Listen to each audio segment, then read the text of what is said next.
ரொம்ப ஈஸியாக 3 lunch side dish அதுதான் இன்றைக்கி செய்ய போகிறேன். புடலங்காய் கடலைப்பருப்பு போட்டு ஒரு கூட்டு, கொஞ்சம் காரமாக ஒரு காலிஃப்ளவர் மசாலா, பட்டை சோம்பு வாசனையோட ஒரு முட்டைக்கோஸ் பொடிமாஸ், ஒரு 1/4 கப்பு கடலைப்பருப்பு 60 ml ஒரு 1 மணி நேரம் ஊற வச்சுருக்கேன்.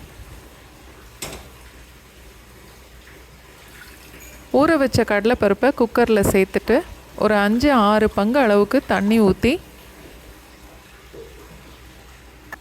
ஒரு 1/4 டீஸ்பூன் அளவுக்கு மஞ்சத்தூளும் சேர்த்துட்டு குக்கரை மூடி 9 இல்லை 10 விசில் வரைக்குமே வச்சுட்டு அடுப்பை ஆஃப் பண்ணிடலாம்.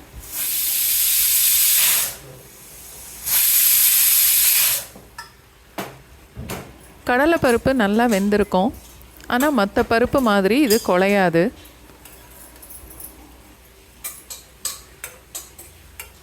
அதனால் ஒரு கரண்டியால் நம்ம கடலைப்பருப்பை நல்லா மசிச்சு விட்டுக்கணும். ஒரு புடலங்காய் நல்லா கழுவிட்டு இந்த மாதிரி வெட்டி எடுத்திருக்கேன். அதை இப்போ பருப்போடு சேர்த்துடலாம். வெட்டின புடலங்காய் ஒரு 2 கப் அளவுக்கு இருக்கும். ஒரு சின்ன சைஸ் தக்காளி அதையும் பொடியாக வெட்டி இதோட சேர்த்துடலாம்.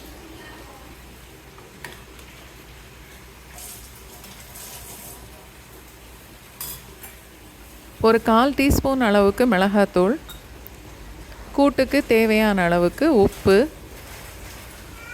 ரெண்டும் சேர்த்து நல்லா கலந்துட்டு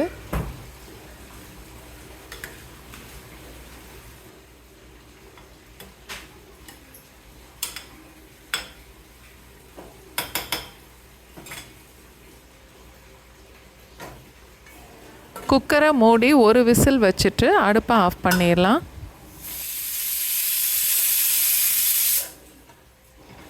புடலங்காய் தக்காளி பருப்பு எல்லாம் சேர்ந்து வெந்திருக்கு. மறுபடியும் அடுப்பை பற்ற வச்சு லோ ஃப்ளேமில் வச்சுக்கலாம்.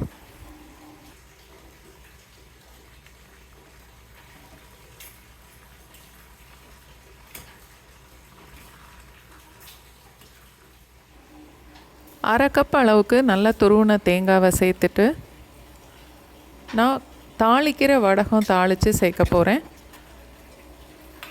தாளிக்கிற வடகம் இல்லைன்னா அரை ஸ்பூன் கடுகு, அரை ஸ்பூன் சீரகம் தாளிச்சிட்டு அதையும் கூட்டோடு சேர்த்துக்கலாம்.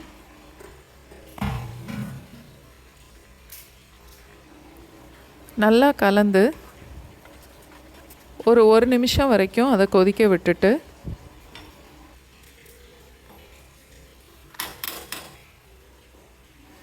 கொஞ்சமாக மல்லி இலை சேர்த்துட்டு அடுப்பை ஆஃப் பண்ணிடலாம். புடலங்காய் கடலைப்பருப்பு கூட்டு ரொம்ப ஈஸியாகவே பண்ணியாச்சு.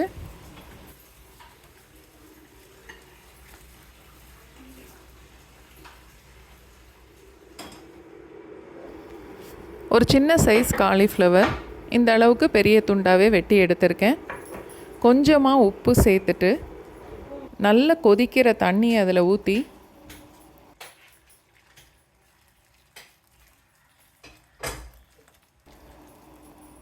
ஒரு 5 நிமிஷம் வரைக்கும் நல்லா மூடி போட்டு வச்சிடலாம்.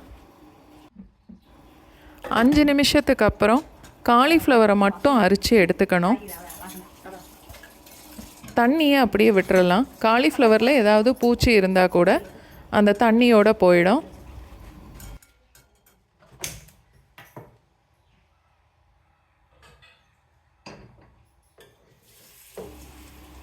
ஒரு 4 இல்லை 5 ஸ்பூன் அளவுக்கு எண்ணெய் சேர்த்துட்டு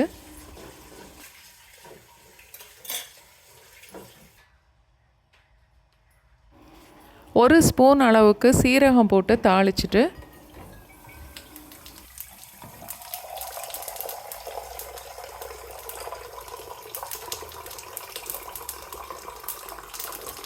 ஒரு 2 கொத்து அளவுக்கு கருவேப்பிலை,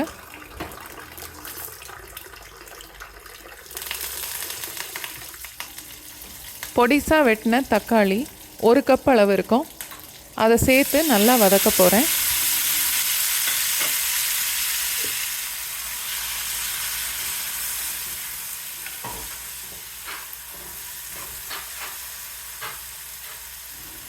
அடுப்பு மீடியம் ஃப்ளேமில் இருக்கட்டும். தக்காளி இந்த அளவுக்கு வர வரைக்கும் வதக்கிட்டு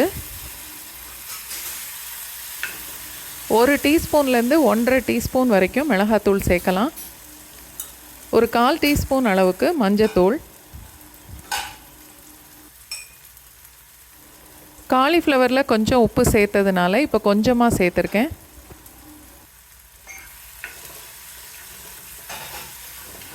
எல்லாம் சேர்த்து கொஞ்சம் வதக்கிட்டு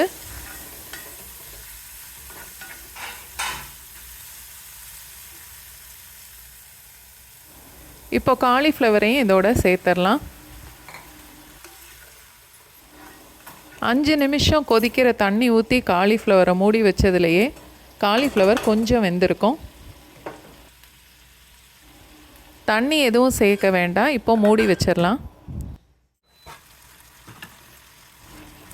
காலிஃப்ளவர் நல்லா வெந்து மசாலாவோடு சேர்ந்து நல்லா செவந்து வர்ற வரைக்கும் அடிக்கடி கிளறி விட்டு வதக்கணும்.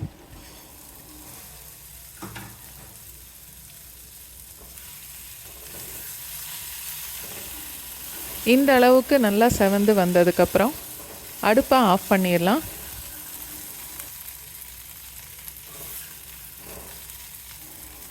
காரமான காலிஃப்ளவர் மசாலாவும் இப்போ ரெடி ஆயிடுச்சு.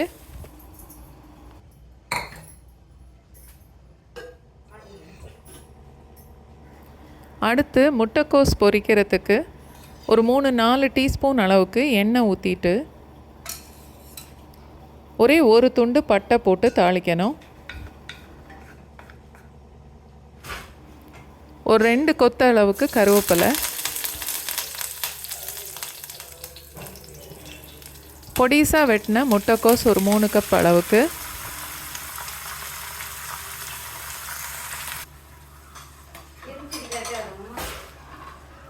தண்ணியே ஊற்ற வேண்டாம், அப்படியே மூடி வச்சிடலாம்.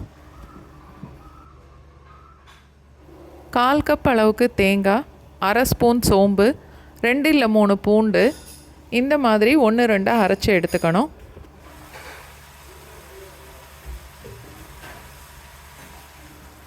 முட்டைக்கோஸ் இன்னும் கொஞ்சம் கூட வேகட்டும்.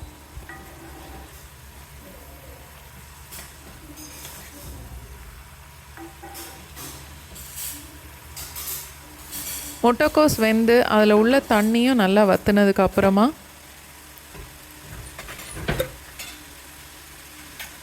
கால் டீஸ்பூன் அளவுக்கு மிளகாத்தூள், தேவையான அளவுக்கு உப்பு, நம்ம அரைச்சி வச்சுருந்த தேங்காய் எல்லாத்தையும் சேர்த்துடலாம். நல்லா கலந்துட்டு மிளகாத்தூளோட பச்சை வாசனை போகிற வரைக்கும் அது அடுப்பில் இருக்கட்டும். அடுப்பு லோ ஃப்ளேமில் மாற்றிடலாம்.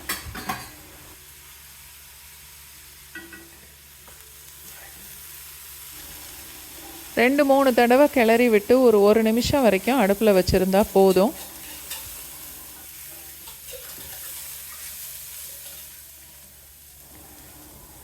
அடுப்பை ஆஃப் பண்ணிவிட்டு 2 டேபிள் ஸ்பூன் அளவுக்கு தேங்காய், கொஞ்சம் மல்லி இலை சேர்த்து நல்லா கலந்துட்டா முட்டைக்கோஸ் பொடி மாசம் ரெடி.